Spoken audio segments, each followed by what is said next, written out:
This is a case of CS atresia with a patent vein of Marshall, and this is sort of the typical view that you get when you have CS atresia.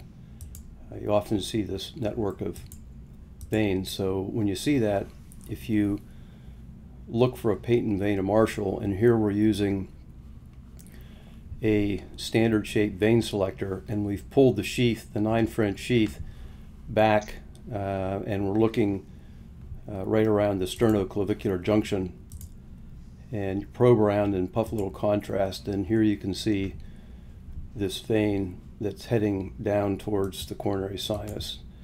Now that's not always the patent vein of Marshall. Sometimes it's the pericardiophrenic vein, but we put a wire down, and you can see now the tip of the sheath is here, and then the vein selector is down to here, and we've got the wire down and into a structure, and we advance the vein selector over the wire, and we establish that in fact this is the coronary sinus.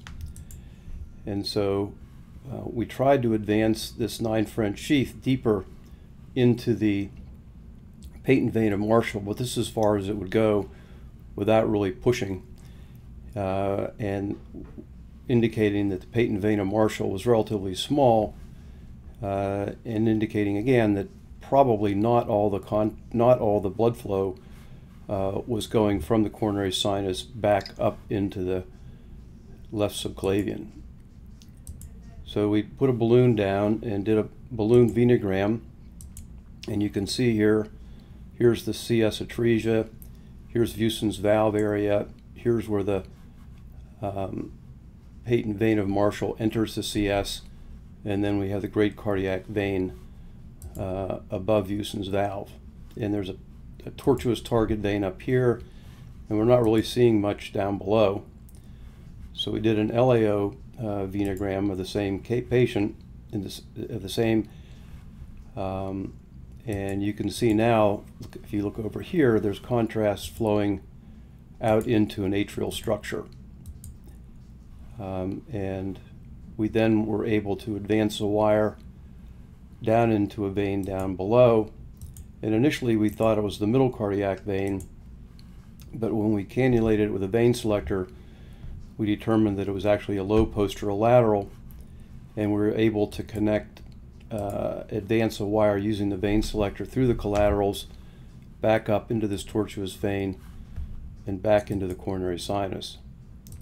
We thought about using the antidromic snare technique, but remember that the patent vein of Marshall was small, and we actually had to remove the 9 French sheath to get the subselector down, the vein selector down, because of length issues. So it was very difficult. We didn't think there was enough room to actually use the antidromic snare technique to put the lead into this vein.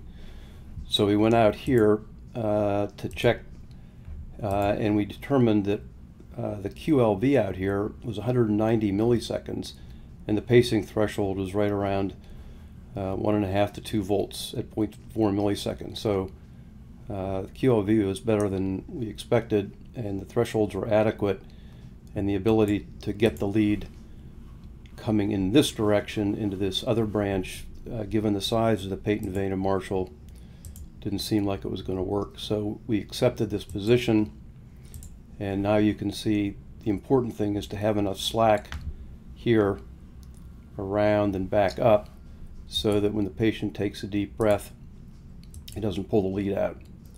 So that's our final position. I hope you find this helpful.